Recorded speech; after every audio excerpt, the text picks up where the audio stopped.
हाय दोस्तों, तो कैसे हम लोग एक बहुत ही शानदार वीडियो लेकर आया हूँ आप लोगों के लिए। जल्दी से इस वीडियो को देखते हैं, फिर बात करेंगे इस वीडियो के बारे में। तो वीडियो स्टार्ट करते हैं। जापान में G7 की मीटिंग अटेंड करने जाने से पहले Japanese media house Nikkei Asia ने एक इंटरव्यू लिया था मोदी जी का।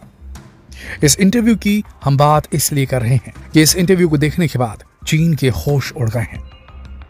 इससे सीधा संदेश मिला है चीन को कि चूल्हे में गया तुम्हारा G20 का न्योता, ना आते हो तो ना आओ, करना है तो कर लो बहिष्कार।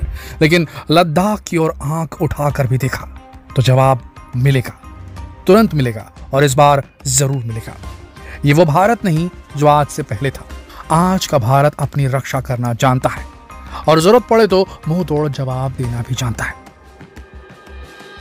दोस्तों, चीन ने पहले तो अरुणाचल प्रदेश में G20 की मीटिंग में आने से मना किया। कहा कि विवादित एरिया है, मेरा इलाका है अरुणाचल प्रदेश, तिब्बत का हिस्सा है।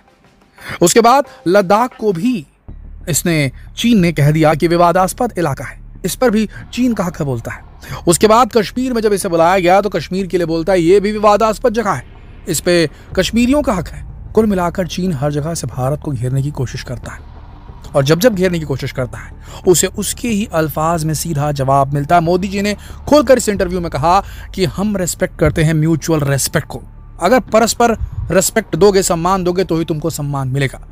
हमारा म्यूचुअल इंटरेस्ट रहेगा, दोनों का साथ में कोई इंटरेस्ट रहेगा तो हम साथ में आएंगे। जब तक आप बॉर्डर पर LAC पर शांति नहीं बहाल करेंगे, भारत और चीन के टाइज, भारत और चीन के संबंध नॉर्मल नहीं हो सकते। हम पूरी तरीके से तैयार हैं हमारे हर इंच की सुरक्षा करने के लिए, और इस पर हुए हमले का सीधा जवाब देने के लिए। दो टूक कह दिया है मोदी जी ने चीन को सीधे टारगेट करते हैं। दोस्तों, ये वो भारत नहीं है, बदल गया है। हम क्यों बोलते हैं बार बार? हाल ही में चीन ने क्या किया?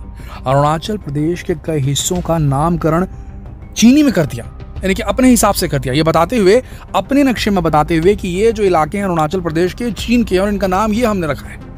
और वो मैप जो है इंटरनेशनल कम्युनिटी में जारी कर दिया, ताकि इंटरनेशनल कम्युनिटी जो है वो इस मुगालते में रहे, वो इस भ्रम में रहे कि यह हिस्सा भारत का नहीं चीन का है। भारत ने क्या किया? तुरंत उसी वक्त अपनी सुपरसोनिक मिसाइल लॉन्च कर दी समुद्र में। कहां? इंडियन ओशन में, ये दिखाते हुए कि हमारी रेंज कहां तक है। जब चाहे हम बीजिंग को अपने मिसाइल की रेंज से घायल कर सकते हैं। हम जमीन से भी वार कर सकते हैं, हम पानी से भी वार कर सकते हैं, जल से भी वार कर सकते हैं, हम एयर से भी वार कर सकते हैं। हमारे पास न्यूक्लियर ट्रायड है, ये हमने तुरंत उस समय बता दिया, जता दिया, मैसेज दे दिया गया, जवाब दे दिया गया। चीन समझ गया। उसके बाद चीन ने कहा कि हिंद महासागर जो है उसमें हिंद जुड़ा है, इसका मतलब ये नहीं कि हिंदुस्तान का हो गया। तो तुरंत, कल की ही बात है, 4 नेता जाने वाले थे पपुआ न्यू गिनी, 3 नहीं गए, सिर्फ मोदी जी पहुंचे पपुआ न्यू गिनी। क्यों? क्या भारत ने वहां कोई इन्वेस्टमेंट किया? क्या भारत को वहां कुछ फायदा हो रहा है? कुछ भी नहीं। पैर छूकर, चरण स्पर्श करके वहां के प्रधानमंत्री ने सम्मान दिया मोदी जी को। क्यों? क्या रीजन था इसका? टाइम पे काम आया मोदी जी।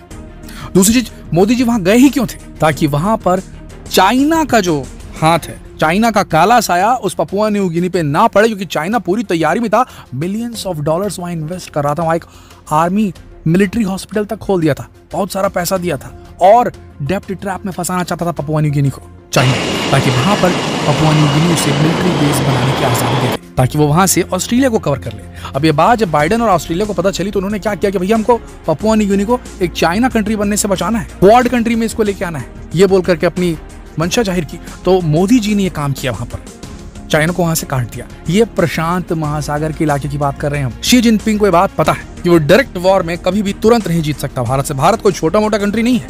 अरे भाई, हमारे सामने इतना बड़ा एग्जांपल है, रशिया यूक्रेन में क्या हुआ? क्या रशिया ये नहीं कहता था कि मेरे पास इतने सारे हथियार है, मदर ऑफ ऑल बॉम्ब्स मेरे पास में, सब कुछ मेरे पास में, तुरंत 2 दिन के अंदर भाप बना के उड़ा देंगे? क्या हुआ? साल भर हो चुके हैं, छोटे से देश को कवर नहीं कर पा रहा है।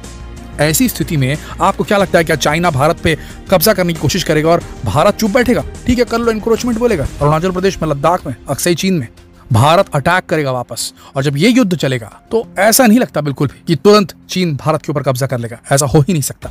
भारत ने जो कूटनीतिक तरीके से पूरी दुनिया को घेर रखा है ना, पूरी दुनिया के देश अगेंस्ट खड़े हो जाएंगे, पहले तो चाइना के। दूसरा, भारत इतना शक्तिशाली है कि चाइना टूट जाएगा लेकिन भारत नहीं टूट पाएगा। इस बात को जानता है चाइना कि वो आखिरी पायदान पर है, वो कभी भी बिजनेस में अमेरिका को पीछे छोड़कर दुनिया का सबसे अमीर देश बन सकता है। ऐसी स्थिति में अपनी पोजीशन को खराब करना चाहेगा?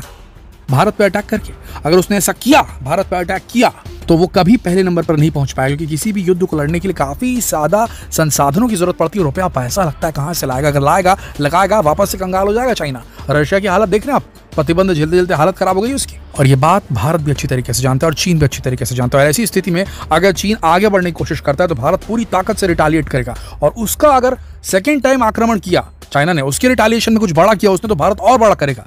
और उसके बाद कुल मिला के भारत अपनी जगह को पूरी तरीके से सिक्योर करके चाइना को पीछे धकेल देगा और चाइना आगे नहीं बढ़ पाएगा, इसको फुल फ्लेजेड वॉर नहीं बना पाएगा। क्योंकि अगर उसने फुल फ्लेजेड वॉर इस घटना को बनाया, जो इसकी जो विस्तारवादी नीति के चलते अरुणाचल प्रदेश को घेरना है, तिब्बत को घेरना है और लद्दाख को घेरना है, तो वो अगर करने की कोशिश की अगर चाइना ने, तो वो जानता है कि अगर फुल फ्लेजेड वॉर वो लड़ेगा तो पहले नंबर पर कभी नहीं पहुंच पाएगा। इस बात को बहुत अच्छी तरीके से जानता है चाइना।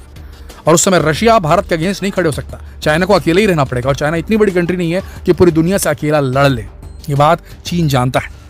इसीलिए भारत को एकदम शांति प्रिय वाला अपना स्टांस बना करके, चुपचाप खड़े रहने वाला स्टांस बना करके बैठे रहने वाला देश मत समझिए। और चाइना को मालूम है बात कि मोदी गवर्नमेंट और यहाँ की जो सरकार अभी है भारत के अंदर, वो तुरंत जवाब देगी। और ये जो जवाब दिया गया है निकेई एशिया को, वो कोई छोटा मोटा जवाब नहीं था। अभी जयशंकर जी ने कहा था कि चीन के विदेश मंत्री कहते हैं सीओ मीटिंग के दौरान कि भारत और चीन के बीच सब कुछ नॉर्मल है, बॉर्डर पर सब कुछ नॉर्मल। लेकिन एस जयशंकर जी ने स्ट्रिक्टली कहा था, हमारा इंटरनेशनल स्टांस एकदम क्लियर है, भारत और चीन के बीच बॉर्डर में सब कुछ अब नॉर्मल है। जब तक ये जो स्टैंड ऑफ करते रहता है बार बार, कभी गलावन घाटी, तो कभी डोकलाम, तो कभी तिब्बत के पास, तो कभी लद्दाख के पास, ये जब तक करता रहेगा चाइना, तब तक सब कुछ अब नॉर्मल रहेगा। चीन भारत के ऊपर अटैक कर ही नहीं सकता दोस्तों। अगर उसने ऐसा किया तो भारत चीन को हरा डालेगा अपने अलाइज के साथ मिलकर के। जिस दिन चीन हारा उस दिन पाकिस्तान भी हार जाएगा। और उसके बाद हो सकता है कि चीन भारत पाकिस्तान कहानी एकदम कहीं और ही जा रही है। हालांकि ये एकदम प्रैक्टिकल नहीं लगता, बट अभी की स्थिति, अभी के परिप्रेक्ष्य, अभी के इक्वेशन को अगर समझें तो स्थिति कुछ वैसी ही बन रही है। अब देखना यह है कि इसका जवाब क्या है चीन के पास।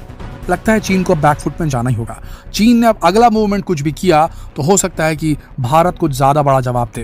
वैसे दोस्तों, हम तो यही चाहेंगे कि शांति बहाल रहे, शांति बनी रहे, कि युद्ध जब भी होता है तो दोनों तरफ नुकसान होता है। हम तो शांति के फेवर में हैं, पर हाँ, हम इस फेवर में भी हैं कि शांति प्रिय बने रहने के चक्कर में दूसरा गाल सामने नहीं करना चाहिए। आपका क्या मत है? नीचे अपने विचार कमेंट सेक्शन में जरूर लिखें। और जितना हो सके इस वीडियो को शेयर करें, फेसबुक पर, व्हाट्सएप पर, यूट्यूब पर। लोगों को बताएं कि भारत किस तरीके से जवाब देना सीख चुका है। कल फिर मिलते हैं एक और दिलचस्प वीडियो में। तब तक के लिए आप सबका इस वीडियो के अंत तक बने रहने के लिए दिल से धन्यवाद।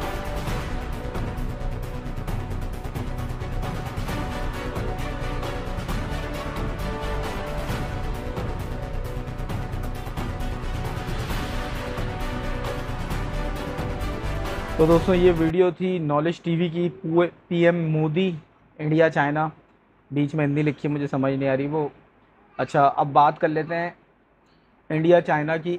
चाइना ने तो क्लियर मना कर दिया G20 में आने से, क्योंकि वो श्रीनगर का एरिया है और श्रीनगर डिस्प्यूटेड कश्मीर का एरिया है। और वो कश्मीर के ऊपर तो यूएन के अंदर भी जाके बहुत सारी करारदादें मंजूर हुई हुई हैं, और इंडिया उसको नहीं मान रहा, तो दुनिया तो मानेगी ना। दूसरी बात, इस वीडियो के अंदर ये बड़ा कंपेयर करे जा रहे हैं चाइना इंडिया, चाइना इंडिया। देखें, इंडिया अपनी जगह सही है, चाइना अपनी जगह सही है। दोनों ही मुल्क अपनी इकॉनमी को बेहतर कर रहे हैं, और जो काम इंडिया आज कर रहा है वो चाइना कब से करता हुआ आ रहा है।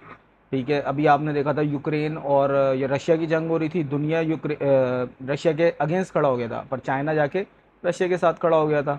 तो अगली कोई जंग अगर चाइना लड़ेगा तो यकीनन रशिया भी उसके साथ खड़ा होगा। और इस टाइम दुनिया में इतने सारे मुल्क हैं जो कि चाइना के साथ खड़े हो जाएंगे जंग के टाइम पे, पर चाइना जंग नहीं करेगा। मेरा नहीं ख्याल कि चाइना जंग करेगा। चाइना बहुत इंटेलिजेंट है इन मामलात में, वो बेवकूफ़ नहीं है। इस टाइम वो दुनिया की सुपर पावर बनने की पोजीशन में, क्यों अपनी पोजीशन ख़राब करेगा। दूसरा, इंडिया इस टाइम बेहतरीन ग्रोथ कर रहा है अपनी इकॉनमी के अंदर, तो इंडिया भी ये बेवकूफ़ी क्यों करेगा। हाँ, और ये जो बातें हैं ये सिफारती लेवल के ऊपर चलती रहती हैं, नोक झोंक चलती रहती है, छोटी मोटी पॉलिटिकल इशूज़ और इस तरह की चीज़ें होती रहती हैं, बयानबाजी होती रहती है।